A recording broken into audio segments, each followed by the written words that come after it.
तो पंछी कहती है, ये लोग सही कह रही है। बातें करते हुए और कैसे पता लगाएंगे। ऐसे ही करते करते दिन धीरे धीरे पार होने लगता है। रात का वक्त हो चुका था। सभी लड़के बाहर जाने के लिए तैयार होने लग गए थे। सभी के सभी रेडी हो गए और सभी बहुत डैशिंग लग रहे थे। फिर सभी फार्म हाउस से बाहर निकल कार के अंदर जा बैक बार जाने के लिए निकल जाते हैं। वहीं दूसरी तरफ लड़कियां भी सुंदर से तैयार हो जाती है। फिर एक जगह ग्रुप में खड़ी हो पहले जो डांस प्रिपेयर की थी सब दुल्हन रानी के लिए स्टार्टिंग में वो करने लग जाती है। वहीं दूसरी तरफ लड़के कुछ ही वक्त में बाहर पहुंच गए थे। सभी कार से बाहर निकलते हैं। तभी एक इंसान को देख मिहिर का चेहरा डार्क हो जाता है और वो अपने मन में ही कहता है, तुम यहाँ। पहली बार तुम्हें अपने सामने देखा हूँ। मेरा दिल कर रहा तुम्हारा जान ले लूं, पर बॉस के वजह से आज मैं तुम्हारे साथ कुछ नहीं कर सकता और ना ही जान ले सकता हूं, पर तुम्हें मैं बर्बाद कर दूंगा। मिहिर अपने मन में कहते हुए तेज सिंघानिया को देखे जा रहा था। वहीं शौर्य अपने डैड तेज सिंघानिया को जाकर गले लगा लेता है। तभी आर्यन तेज को देख हैरानी से कहता है, आप तो।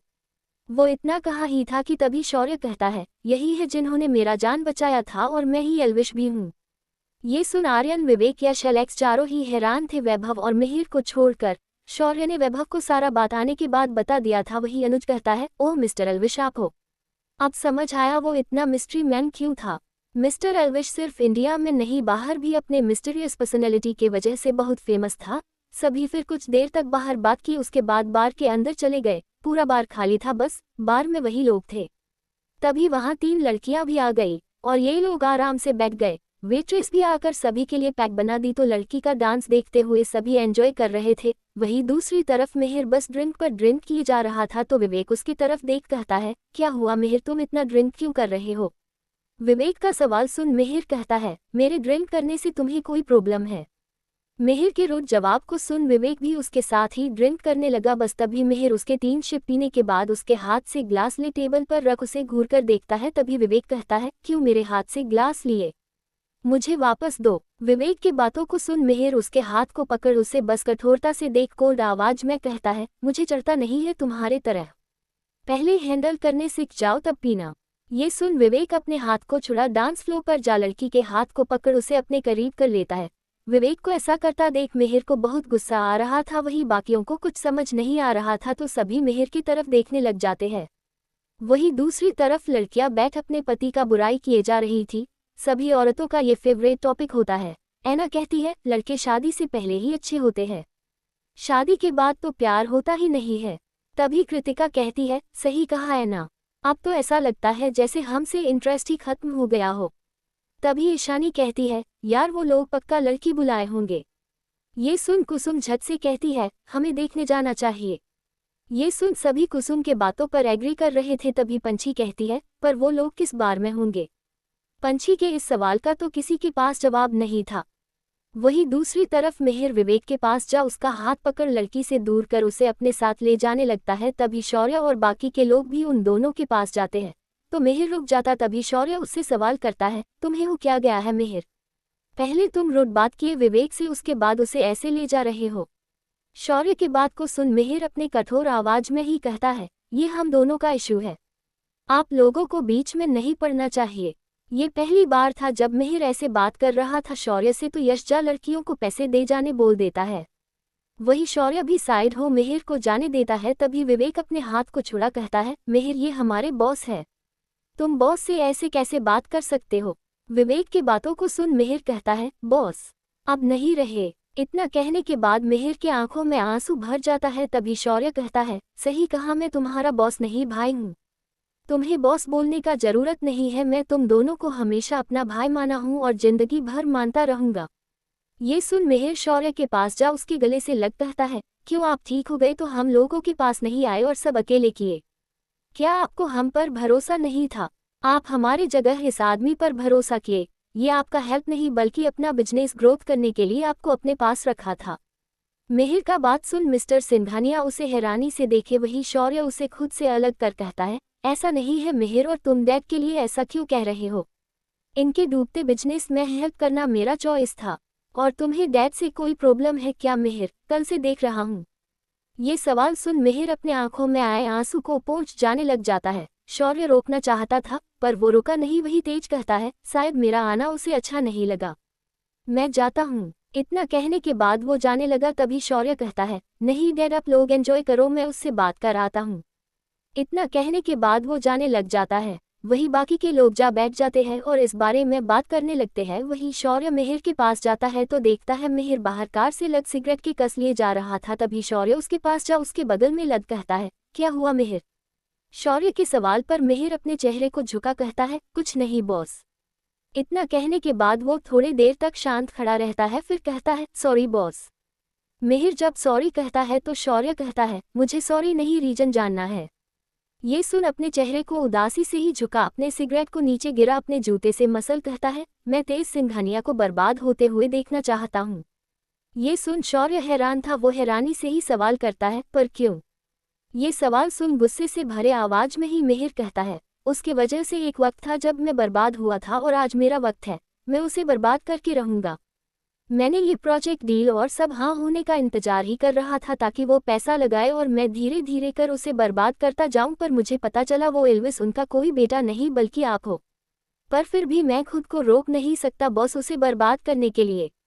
मिहिर की बातों को सुन शौर्य उसे सवाल से भरे नज़र से देख सवाल करता है, ये सब करने का रीजन क्या है? और तुम्हें पता था ना अगर मैं नहीं होता कोई और होता और तुम प्रोजेक्ट को पूरा होने नहीं देते तो इससे हमारे कंपनी में भी नुकसान हो सकता है। शौर्य के इस बात को सुन मिहिर अपने उदासी से भरे आवाज में कहता है, हाँ इसलिए उस दिन मैं रुक गया और प्रोजेक्ट को पूरा बर्बाद नहीं किया। इसी कारण आर्यन और मेरा बहस हो रहा था, उसे समझ आ गया था ये मैं ही कर सकता हूँ। मिहिर की बातों को सुन शौर्य हैरान था। वो अपने आवाज को सख्त कर कहता है, रीजन क्या है मिहिर? ये सवाल सुन मिहिर शांत ही रहता है। वही दूसरी तरफ लड़कियों को ये तो पता चल गया था विवेक के जरिए कि वो लोग हैं कहाँ, तो सभी एक दूसरे का चेहरा देखी वो वहाँ चलने का फैसला कर लेती है। सभी बाहर जाने के लिए कार में जा बैठ जाती है। फिर ड्राइवर कार स्टार्ट कर देता है। तभी प्रीता का फोन बजता है तो प्रीता अपने फोन को उठा लेती है। तभी प्रीता की माँ बिना प्रीता का हेलो सुने बस सवाल कर देती है, तुम यश के साथ हो? ये सवाल सुन प्रीता झट से कहती है, नहीं, पंछी ऐना कृतिका ईशानी और कुसुम आंटी के साथ हूँ। अपनी बेटी का बात सुन प्रीता की माँ कहती है, ठीक है, और हाँ सुन लो, जब तक शादी के लिए तुम हाँ नहीं कहती तो यश से मिलना जुलना तुम्हारा बंद है। अपनी माँ का बात सुन प्रीता की आंखें बड़ी बड़ी हो जाती है और वो झट से कहती है, क्या जिद है ये मम्मा?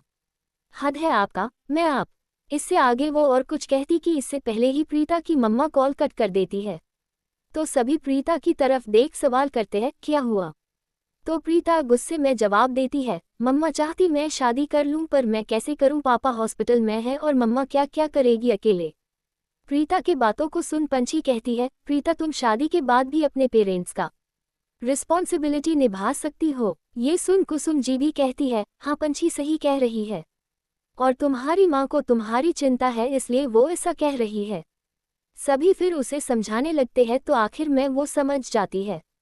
वही दूसरी तरफ मिहिर सब कुछ शौर्य को बता देता है। तभी शौर्य कहता है, मिहिर तुम्हें गलतफहमी हुआ है, तुम्हें उनसे बात करना चाहिए। ये सुनते ही मिहिर के होंठों पर क्रूर मुस्कान छा जाता है और अपने उसी मुस्कान के साथ कहता है, मैं गलतफहमी में हूँ? बिल्कुल नहीं, अब चाहे आप मुझे रोकने का कितना भी कोशिश कर लीजिए बॉस, मैं नहीं रुकने वाला हूँ। अपने बात को कहने के बाद मिहिर कार के अंदर जा बैठ जाता है और कार स्टार्ट कर देता है तो शौर्य साइड हो जाता है। तो मिहिर कार टर्न कर वहां से निकल जाता है और शौर्य बस उसे जाता हुआ देखने लग जाता है। जैसे ही कार उसकी आंखों से ओझल हो जाता है तो इधर उधर राउंड लगाते हुए शौर्य अपने मन में ही कहता है, उन्होंने कहा था वो अपनी वाइफ और बच्चे से बहुत प्यार करते हैं, फिर ये सब क्या था? क्या मिहिर गलतफहमी में है या मुझे ही उनके बारे में सब कुछ नहीं पता है? खुद से सवाल करते हुए शौर्य इधर उधर घूमे जा रहा था। तभी विवेक उसके पास आ सवाल करता है, बॉस मिहिर कहाँ है? विवेक का सवाल सुन शौर्य विवेक की तरफ देख कहता है, वो निकल गया है पर कहाँ गया है पता नहीं। ये सुन विवेक के चेहरे पर भी चिंता छा जाता है। तभी विवेक कहता है, शायद घर गया हो, मैं उसके पास जाता हूँ। ये सुन शौर्य ठीक है कह देता है तो विवेक कैब बुलाने वाला होता है पर शौर्य उसे कार का चाबी दे महेश को यहाँ भेज देने को कह देता है। विवेक कार में जा बैठ निकल जाता है। वही शौर्य अब तक बाहर ही था। तभी वहां कार आ रुकता है तो शौर्य उस तरफ ही देखता है। तभी कार से सभी लड़कियां बाहर आती है। सभी को देख शौर्य उनके पास जाता है। शौर्य को देख सभी के चेहरे का हवाएं उड़ा हुआ था। वही शौर्य सभी की तरफ देख सवाल करता है, आप सब यहाँ? शौर्य का सवाल सुन सभी पीछे हो गए। बस पंछी आगे बची थी तो वो अपने चेहरे को इधर उधर कर देखी सभी को साइड हटता देख पंछी शौर्य के तरफ देख एक बड़ी सी मुस्कान ला अपने चेहरे पर कहती है, वो हम लोग एंजॉय करने आए थे।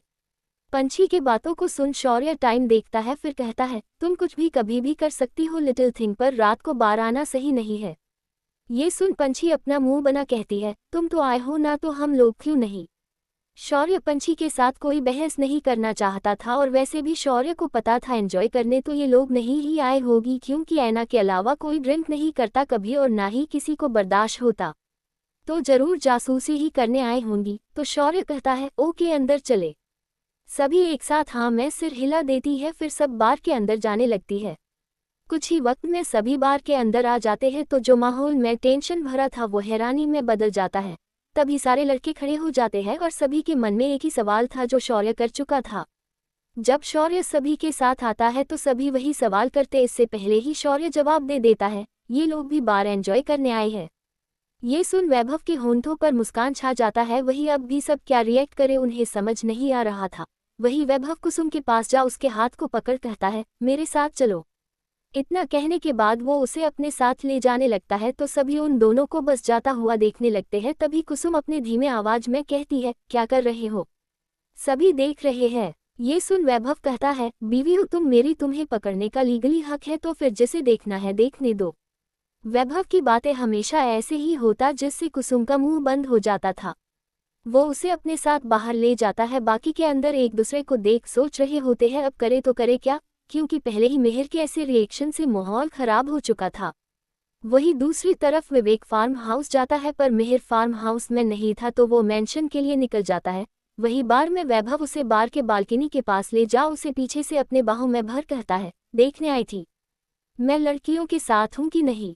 वैभव के बात को सुन कुसुम बस अपने चेहरे को झुका लेती है और शर्मिंदगी से बस मुस्कुराने लगती है। तभी वैभव उसके बाल को साइड कर उसकी गर्दन को चूम कहता है, उन लोगों ने बुलाया था, पर मैंने सच में उन लोगों को मना किया, पर वो सुनते कहाँ हैं। पर मैंने किसी भी लड़की की तरफ नहीं देखा, मेरे दिलो दिमाग में तो बस तुम्हारा ही चेहरा घूमता रहता है 24 घंटा। वैभव की बातों को सुन कुसुम आगे हो उसके सीने से जा लग कहती है, आई लव यू।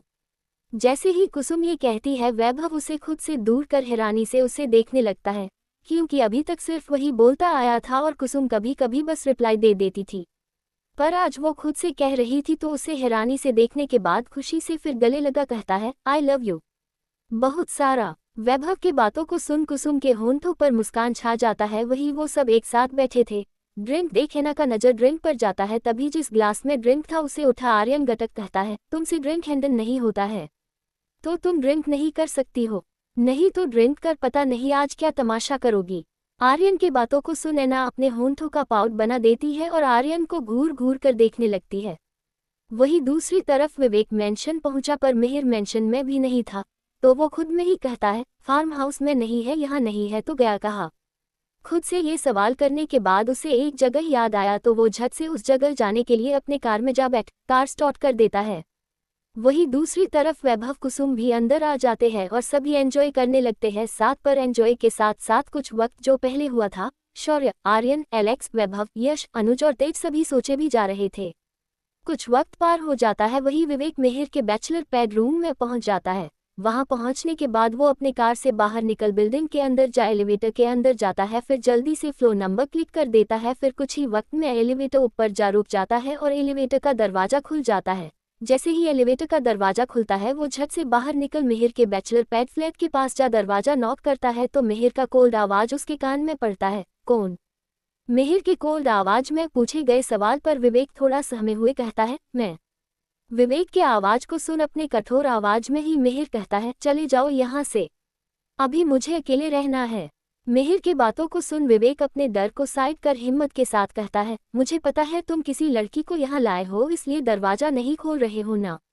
विवेक ये सब कह रहा था ताकि मिहिर दरवाजा खोल दे, पर अब भी मिहिर ने दरवाजा नहीं खोला, तो विवेक आगे बोलना जारी रखा, मुझे पता था तुम मेरे साथ कभी खुश रह ही नहीं सकते हो, मुझे तुम्हारे झूठे प्यार में नहीं फंसना चाहिए था।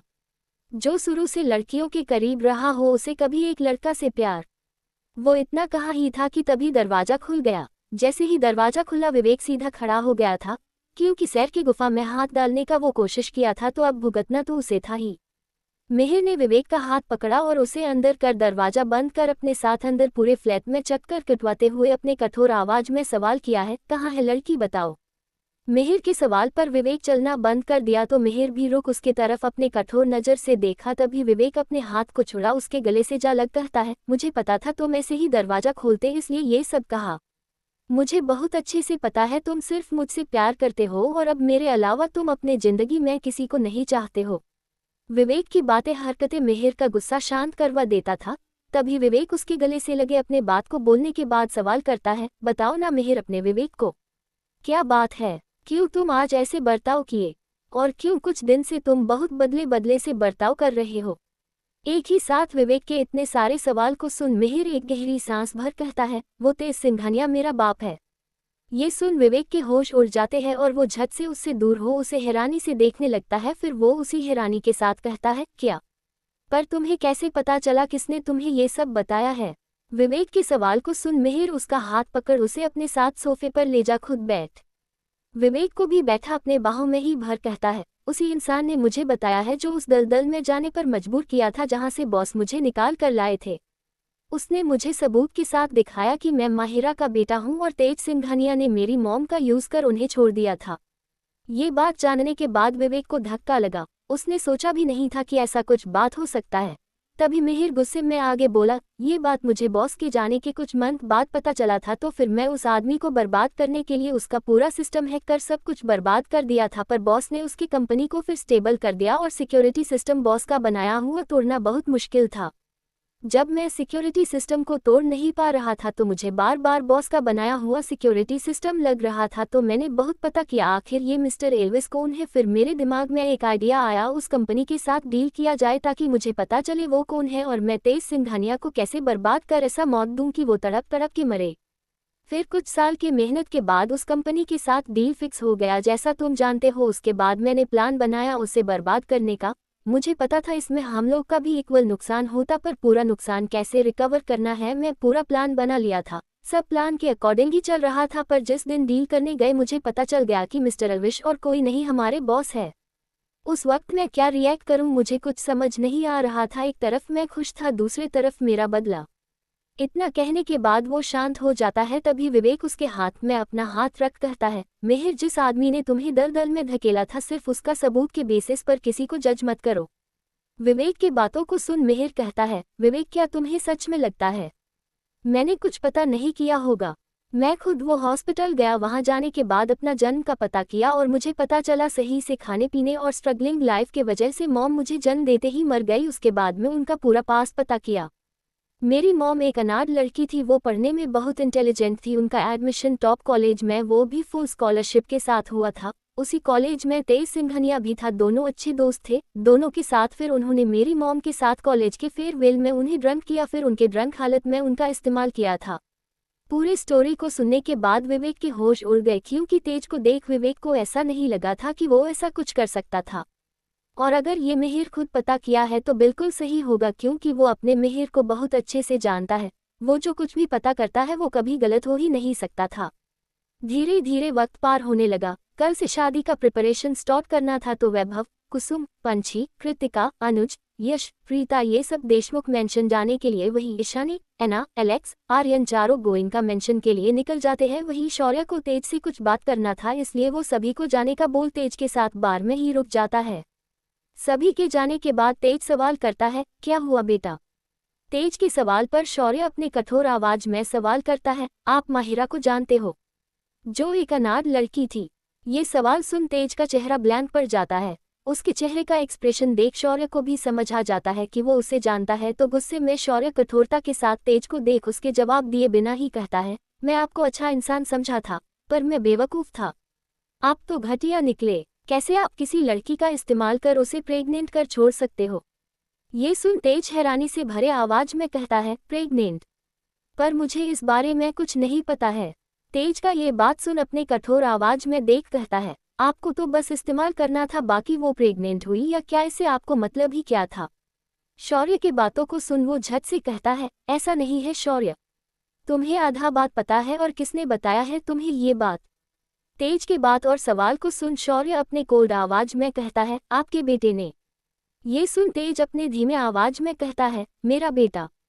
मतलब मेरा बेटा है। ये सुन शौर्य अपने सिर को हिला कहता है, हाँ, आपका बेटा। ये सुन वो झट से सवाल करता है, कहाँ है मेरा बेटा? प्लीज मुझे उसके पास ले जाओ ना। तेज की बातों को सुन वो झट से कहता है, वो आपके सामने था पर आपने उसे पहचाना नहीं और आज इतना कुछ हुआ उससे आपको पता नहीं चला क्या? शौर्य की बातों को सुन तेज अपने आंखों को हैरानी से बड़ा बड़ा कर कहता है, मिहिर मेरा बेटा है। इतना कहने के बाद वो खड़ा हो कहता है, शौर्य बेटा उसे जो कुछ भी पता है और आधा पता है। मुझे मिहिर के पास जाना है ताकि मैं उसकी गलतफहमी को दूर कर सकूं। तेज की बातों को सुन शौर्य खड़ा हो कहता है, अगर कुछ भी झूठ हुआ डैड तो मैं सब भूल जाऊंगा, क्योंकि मैंने देखा है मिहिर के बचपन को, कितना बुरा हाल था उसका। ये सुन तेज को बुरा तो बहुत लगता है पर वो फिर कहता है, तुम मुझे मौत का सजा भी दोगे तो मुझे मंजूर होगा शौर्य। तेज का ये बात सुन शौर्य खड़ा हो कहता है, चलिए। इतना कहने के बाद वो विवेक को टैक्स करता है तो विवेक मिहिर की बातों को सुनते हुए अपने फोन में आए टैक्स को देख शौर्य को रिप्लाई कर देता है। तभी शौर्य के पास जैसे ही रिप्लाई आता है उसे देख अपने फोन को वापस जेब में रख तेज के साथ पार्किंग एरिया के पास जा दोनों ही एक ही कार में जा बैठ मिहिर के बैचलर पैड रूम में जाने के लिए निकल जाते हैं। वहीं दूसरी तरफ कल मेहंदी था तो कुसुम रात से ही तैयारियां करना शुरू कर देती है। वहीं पंछी कृतिका दोनों आते के साथ ही सो चुकी थी, बाकी के लोग भी, पर वैभव ने जब कुसुम को रूम आता नहीं पाया तो वो बाहर जा देखा। अभी इतने रात को कुसुम को कल के रस्म का तैयारी करता देख वैभव उसके पास जा उसे पीछे से अपने बाहों में भर लेता है और बहुत प्यार से कहता है, जान सुबह उठकर कर लेना और इन सब कामों के लिए सर्वेंट है। वैभव की बातों को सुन कुसुम कहती है, मुझे पता है पर मैं सब कुछ अपने से करना चाहती हूँ। मेरी पंछी का शादी है, मैं कोई कमी नहीं छोड़ना चाहती हूँ अपनी पंछी के लिए। कुसुम की बातों को सुन वैभव कुसुम को अपने तरफ कर उसके गाल पर अपने हाथ को रख प्यार से कहता है, जान मुझे पता है पर तुम इंसान हो, रोबोट नहीं। इतनी थकी हो उसके बाद भी काम कर रही हो, चलो चल कर आराम करो, नहीं चली तो गोद में उठा लूंगा। वैभव की बातों को सुन कुसुम के होंठों पर मुस्कान छा जाता है। फिर वो वैभव के साथ सोने के लिए चली जाती है। वहीं दूसरी तरफ शौर्य तेज के साथ मिहिर के बैचलर बेडरूम पहुंच जाता है। वहां पहुंचने के बाद दोनों कार से बाहर निकल अपार्टमेंट के अंदर जा दोनों एलिवेटर के अंदर जाते हैं। फिर शौर्य फ्लोर बटन प्रेस कर देता है। कुछ ही वक्त में एलिवेटर ऊपर जाने के बाद रुक जाता है। एलिवेटर की रुकते ही डोर खुल जाता है तो फिर दोनों एलिवेटर से बाहर निकल मिहिर के फ्लैट की तरफ जाने लगता है। फ्लैट के पास पहुंचने के बाद शौर्य दरवाजा नॉक करता है तो मिहिर अपने कठोर नज़र से दरवाजे की तरफ देखते हुए सवाल करता है, कौन हो सकता है इस वक्त? तभी विवेक झट से खड़ा हो कहता है, बॉस होंगे। ये सुन मिहिर आगे कुछ नहीं कहता, वही विवेक दरवाजा खोलने चला जाता है। विवेक ने मिहिर को बस इतना ही बताया ताकि अभी वो दरवाजा खोलने दे। विवेक जा दरवाजा खोल देता है। दरवाजा खोलने के बाद उसे शौर्य के साथ तेज भी नजर आता है तो विवेक उसे इग्नोर कर शौर्य की तरफ देख कहता है, बॉस, मिहिर का मूड बिल्कुल भी अच्छा नहीं है, मुझे नहीं लगता अभी बात करना चाहिए। विवेक की बातों को सुन शौर्य कुछ कहता इससे पहले ही तेज कहता है, बस एक बार मैं उससे बात करना चाहता हूँ ताकि उसका गलतफहमी मैं दूर कर सकूं। ये सुन विवेक बस साइड हो गया तो फिर दोनों अंदर आ जाते हैं। फिर विवेक दरवाजा बंद कर देता है। फिर तीनों अंदर आते हैं तभी मिहिर तेज को देखता है तो गुस्से में खड़ा हो उसके कॉलर को जा पकड़ लेता है। फिर अपनी कठोर आवाज में कहता है, तुम्हारा हिम्मत कैसे हुआ यहाँ आने का? इतना वो कहा ही था कि तभी उसका बात पूरा होने से पहले तेज कहता है, एक बार मेरे बात को सुन लो, फिर तुम्हें मेरे साथ जो करना है कर लेना। तेज की बातों को सुन उसके कॉलर को छोड़ पीछे हो कहता है, ठीक है, तुम्हारे पास सिर्फ 5 मिनट है, जो बताना बताओ और यहाँ से निकल जाओ। ये सुन तेज को बस इस बात का राहत था कि वो उसे 5 मिनट तो दिया अपने बात को रखने का। तेज फिर गहरी सांस भरते हुए कहता है, बेटा माहिरा और मैं एक दूसरे के सिर्फ एक बहुत अच्छे दोस्त थे। माहिरा तो आकाश को प्यार करती थी पर फेयरवेल के दिन मुझे माहिरा दोनों में किसी को कुछ याद नहीं था कि हम दोनों के बीच वो सब कैसे हुआ। उसके बाद आकाश को ऐसा लगने लगा कि माहिरा और मैं दोनों ही उससे चीट कर रहे हैं तो वो माहिरा को छोड़ दिया, पर उसका जिम्मेदार मैं था इसलिए मैं उसके पास गया था और माहिरा से शादी का बात भी किया था, पर उसने कह दिया जब प्यार नहीं तो शादी क्यों। इतना कहने के बाद वो चली गई। फिर कहाँ गई और ये प्रेगनेंसी, इन सब के बारे में मुझे कुछ भी नहीं पता था बेटा। अगर पता होता तो मैं माहिरा को मैं अकेला कभी नहीं छोड़ता। तेज सिंघानिया का बात सुनने के बाद मिहिर उसकी तरफ देख कहता है, मैं कैसे मानूं तुम्हारे बातों को? मैं सिर्फ प्रूफ पर भरोसा करता हूँ क्योंकि कहानियां तो सभी बना सकते हैं। मिहिर की बातों को सुन तेज कहता है, बेटा चाहो तो अपनी मॉम से पूछ लो। कहाँ है माहिरा? तेज के सवाल पर गुस्से में मिहिर कहता है, मर गई है वो। जिंदा भी कैसे रहती, बिना शादी किए लड़की को क्या झेलना पड़ता था पहले के टाइम में, वो आपको पता है। उन्हें उनके जगह से निकाल दिया गया था, बहुत स्ट्रगल झेला है उन्होंने, तब जाकर मैं हुआ और मुझे जन्म देते ही वो मर गई। मैं कितना। इससे आगे मिहिर और कुछ कहता, इससे पहले ही तेज सिंघानिया कहता है, शट अप मिहिर, अपने आप को कुछ भी बोलने का जरूरत नहीं है, और देखा जाए तो गलती मेरा है, और बात रहा प्रूफ का तो मुझे 2 दिन दो, मैं कुछ भी करूंगा पर अपने आप को इनोसेंस प्रूफ करके रहूंगा। इतना कहने के बाद तेज सिंघानिया वहां से जाने लगता है। तभी मिहिर कहता है, ठीक है, पर अगर आपने 2 दिन में सबूत नहीं लाया तो आपको इंडिया छोड़ जाना होगा। मिहिर का ये बात सुन मिस्टर सिंघानिया रुक जाते हैं, फिर एक गहरी सांस भर कहते हैं, ओके। इतना कहने के बाद वो जाने लगता है। तेज सिंघानिया के जाने के बाद शौर्य, मिहिर, विवेक तीनों सोफे पर बैठ जाते हैं। तभी शौर्य कहता है, मिहिर 2 दिन उन्होंने टाइम लिया है ना, तब तक तुम शांत हो जाओ। अगर वो गलत होंगी तो उन्हें उनकी गलती का सजा मिलेगा, पर अगर वो सही हुए तो तुम माफी मांगोगे। मिहिर आज तक किसी से माफी तो नहीं मांगा है, पर उसने फिर भी कह दिया हाँ। फिर शौर्य आज रात यही रुक जाता है और तीनों सोने चले जाते हैं। धीरे धीरे ये रात बीतने लगता है। सुबह का वक्त हो चुका था। देशमुख मेंशन में मेहंदी का तैयारी करने में सब सुबह से ही लगे हुए थे। वही शौर्य, विवेक, मिहिर भी सुबह उठने के बाद घर के लिए निकल जाता है, क्योंकि मेहंदी लड़कों का भी सगुन के नाम पर लगता था। दोनों तरफ मेहंदी का धूमधाम से तैयारियां चल रहा था। धीरे धीरे ऐसे ही वक्त बीतने लगा। शाम का वक्त हो चुका था। सभी मेहंदी के लिए दोनों तरफ तैयार होने लग जाते हैं। आज मेहंदी था, इसलिए सभी ने हरे रंग का ड्रेस पहन रखा था।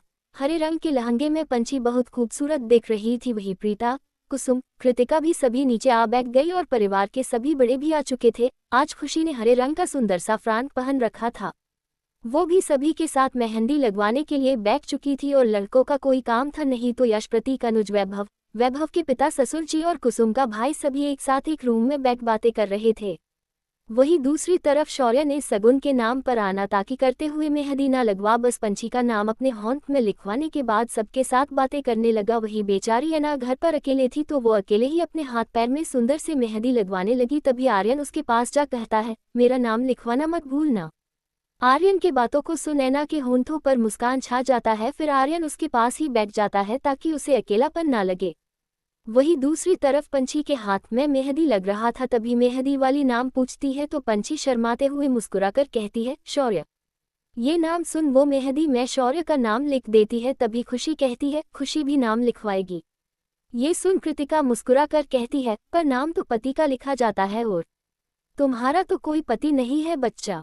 ये सुन खुशी झट से कहती है, तो ला दो खुशी के लिए पति। खुशी के बातों को सुन सभी हंसने लगे। तभी कुसुम कहती है, क्या सिखा रही हो कृतिका तुम। ये सुन कृतिका झट से मुस्कुराकर माफी मांगती है। धीरे धीरे मेहंदी का रस्म खत्म हो जाता है। मेहंदी का रस्म खत्म होने के बाद सभी सूखने का इंतजार करने लगते हैं बातें करते हुए। वही दूसरी तरफ शौर्य फोन पर फोन किए जा रहा था, पर पंछी कॉल उठाने का नाम ही नहीं ले रही थी। धीरे धीरे ऐसे ही वक्त बीतने लगा। शौर्य उसे कॉल कर करके परेशान हो गुस्से में जा बेड पर लेट अपने हाथ में लिखा पंछी का नाम देखने लगा। फिर वो टैटू मशीन निकाल कहता है, तुम्हारे शरीर में 2 जगह मेरा नाम है तो मेरे भी शरीर में होना चाहिए। इतना कहने के बाद शौर्य अपने से अपने हाथ में पंछी के नाम का टैटू बनाने लगता है। वही दूसरी तरफ सभी का मेहंदी लगभग सूख चुका था तो और रात भी बहुत हो चुका था, तो सभी रात का खाना खाने चले गए। रात का खाना खाने के बाद सभी सोने चले गए। जब पंछी अपने रूम गई तो देखी खुशी जो पहले ही खाना खा चुकी थी वो सो भी गई है। तो फिर पंछी टेबल पर रखे अपने फोन को जा उठा ली। फिर जब अपने फोन का स्क्रीन ऑन की तो देखी शौर्य का ढेर सारा कॉल आया हुआ था। कॉल देख वो झट से कॉल बैक की। वही दूसरी तरफ शौर्य तब तक अपने हाथ में टैटू बना रहा था। जब उसका फोन बजा तो समझ गया पंछी का ही कॉल होगा, तो वो भी उसके कॉल को इग्नोर करते हुए अपने हाथ का टैटू कंप्लीट करने लगा। तभी पंछी को लग रहा था शौर्य बहुत नाराज है, इसलिए उसका कॉल नहीं उठा रहा, तो वो कॉल पर कॉल करने लग जाती है। आखिर में शौर्य का टैटू बनाना हो जाता है तो जा अपने फोन को उठा पंछी का कॉल उठा लेता है। तभी पंछी बिना कुछ शौर्य का सुने बस बोलना शुरू कर देती है, सॉरी शौर्य, मैं नीचे थी और मेरा फोन रूम में, और कब बातें करते करते टाइम बीत गया पता ही नहीं चला। पंछी बोले जा रही थी। वही शौर्य आराम से बेड पर लेट टैटू को देखते हुए बस पंछी के आवाज को सुने जा रहा था। वही पंछी एक एक बात बताने के बाद कहती है, क्या हुआ शौर्य, कुछ बोल क्यों नहीं रहे हो। पंछी के बातों को सुन शौर्य मुस्कुराकर अपने होंठ को नीचे कर कहता है, तुम बोलने ही कहाँ देती हो, एक बार बोलना शुरू करती को तो बस बोलती रहती हो। शौर्य की बातों को सुन पंछी अपना मुंह बना लेती और मासूमियत से कहती है, कितने बुरे हो तुम, अगर तुम्हें मुझसे इतना ही प्रॉब्लम है तो क्यों कर रहे हो शादी? मत करो। पंछी के बातों को सुन पंछी के गुस्से को बढ़ाने के लिए शौर्य कहता है, क्या करूं, हमारी बेटी हो गई है ना। अगर नहीं हुई होती तो मैं किसी और को ढूंढ लेता लिटिल थिंग। ये सुन पंछी गुस्से में कहती है, जाओ ढूंढ लो, और खुशी को आज तक अकेले संभालते आई हूँ, आगे भी संभाल लूंगी। इतना कहने के बाद वो कॉल कट करने वाली होती है, तभी शौर्य कहता है, सॉरी लिटिल थिंग, मैं तो बस मजाक कर रहा था। शौर्य की बातों को सुन पंछी कॉल कट ना कर वापस अपने कान से सटा कहती है, अगर ऐसा मजाक किए तो देख लेना, मुझसे बुरा कोई नहीं होगा। ये लाइन सुन शौर्य को पंछी का कहा एक लाइन याद आ गया। जब शौर्य पंछी को कैद कर रखा था तो शौर्य ने उसे कहा था उससे बुरा कोई नहीं होगा उसके लिए, तो उसके बदले में पंछी ने अपने धीमे आवाज में कहा था तुमसे बुरा कोई है भी नहीं। एक वो वक्त था और आज एक वक्त है। इन कुछ सालों में शौर्य पंछी के लाइफ में बहुत से पल आए, पर आज जो पल आ रहा था वो सबसे खुशनुमा पल होने वाला था। पंछी शौर्य फिर कुछ देर तक बातें किए, उसके बाद कॉल कट हो गया। अगला दिन हो गया। सुबह सुबह ही मिहिर गार्डन में बस इधर से उधर टहल रहा था। तभी शौर्य भी गार्डन आया तो मिहिर को देख उसके पास गया। तभी शौर्य को देख वो रुक जाता है और शौर्य की तरफ देखता है। तभी मिहिर कहता है, बॉस आज संगीत है और हमने कुछ प्रिपरेशन ही नहीं किया है। मिहिर की बातों को सुन शौर्य मुस्कुराते हुए कहता है, मुझे लगा तुम इसलिए परेशान हो क्योंकि डेट को दिया हुआ आखिरी दिन है इसलिए। शौर्य की बातों को सुन मिहिर गहरी सांस भरते हुए कहता है, मेरे लिए अभी आप और पंछी इम्पोर्टेंट है। अगर वो सबूत नहीं लाते हैं तो बस वो यहाँ से चले जाए, क्योंकि मैं उनका चेहरा तक फिर देखना नहीं चाहता हूँ। मिहिर की बातों को सुन शौर्य कहता है, अगर सबूत ले आए तो। शौर्य के इस सवाल पर मिहिर थोड़ी देर शांत रहता है, फिर कहता है, तो मैं जो कर रहा था वो नहीं करूँगा। मिहिर की बातों को सुन शौर्य उसके कंधे पर अपने हाथ को रख कहता है, अगर उनका कोई बात झूठ नहीं होगा तो हम सब साथ रहेंगे, क्योंकि वो तुम्हारे डैड है और अपने लाइफ में बहुत अकेले हैं। शौर्य की बातों को सुन मिहिर शौर्य की तरफ देखता है, फिर थोड़ा देर तक सोचते हुए कहता है, ओके बॉस। दोनों फिर इन सब बातों के बाद आज के फंक्शन के लिए कैसा डांस करना, किस गाने पर, मिहिर शौर्य से इन सब का बात करने लग जाता है। धीरे धीरे वक्त बीतने लगता है। दोपहर का वक्त हो चुका था। देशमुख मेंशन में धूमधाम से आज रात के संगीत का प्रिपरेशन चल रहा था। वहीं गोयनका मेंशन में सभी डांस का प्रैक्टिस कर रहे थे, जिसमें विवेक और मिहिर एक साथ डांस कर रहे थे, पर विवेक से डांस नहीं हो पा रहा था तो मिहिर इरिटेट हो कहता है, क्या कर रहे हो विवेक, सिंपल सा तो स्टेप है। ये सुन विवेक चिढ़कर कहता है, ट्राई तो कर रहा हूँ ना, और मैं कोई प्रोफेशनल नहीं हूँ जो सिखाते के साथ सीख जाऊँ। ये सुन मिहिर विवेक के पास आ प्यार से कहता, सॉरी यार, चलो अब फिर से प्रैक्टिस करते हैं हम। ये सुन विवेक सोफे पर जा बैठ कहता है, नहीं अब नहीं करूँगा मैं। ये सुन मिहिर उसके पास जा बैठ गया। वही घर में मौजूद बाकी लोग प्रैक्टिस करते हुए दोनों का ही रूठ न मनाने वाला किस्सा देख अपना प्रैक्टिस किए जा रहे थे।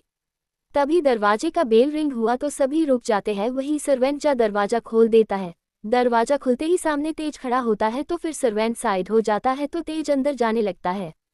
तेज को आता देख शौर्य रुक जाता है। वही आर्यन एंड एलेक्स, ईशानी, वो चारों भी रुक जाते हैं। वही विवेक और मिहिर खड़ा हो जाते हैं।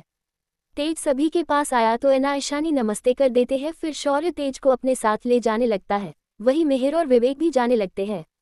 तीनों के रिएक्शन से ईशानी, एना, एलेक्स, आर्यन चारों को समझ नहीं आ रहा था बात क्या है।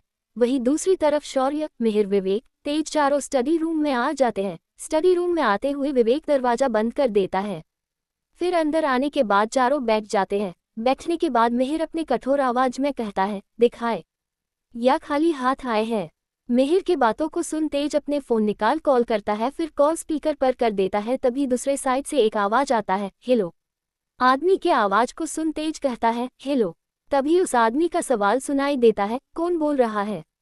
ये सवाल सुन तेज अपना नाम बताता है, तेज सिंघानिया। ये नाम सुनते ही वो कठोरता से भरे आवाज में कहता है, तुम्हारा हिम्मत कैसे हुआ मेरे पास कॉल करने का। वो और कोई नहीं आकाश था। आकाश की बातों को सुन तेज कहता है, आकाश एक बार मेरे बात को सुन ले, फिर जितना गुस्सा करना है तू कर लेना।